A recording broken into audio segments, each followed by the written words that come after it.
মহাত্মা গান্ধী, কবি সৌম্যকান্তি চক্রবর্তী।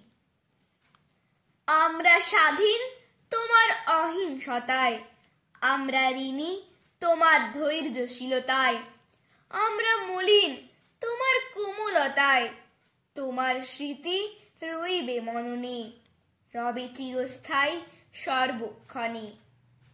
তোমার শিক্ষা সদাই মানি, অহিংসা ও অসহযোগের বাণী, সন্ন্যাসী রূপে ভারতে আনলে সেই নব নব পথ। সেই পথ ধরে একদিন এলো আমার স্বাধীন ভারত। সেই যে তোমার ডাকে সারা ভারত সাড়া দিয়েছিল, চিনে নিয়েছিল তোমাকে। তারপর থেকে যা হয়েছিল তার সবটাই ইতিহাস। গান্ধীজি তুমি, মহাত্মা তুমি, তুমি তো মোহনদাস। অনাড়ম্বর জীবন যাপনে গড়েছ জীবনাদর্শ। মৃত্যু তোমাকে মারতে পারেনি, করতে পারেনি স্পর্শ।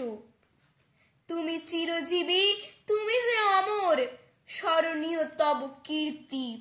ভারতবাসীর মন মন্দিরে সযত্নে তব মূর্তি। নমস্কার।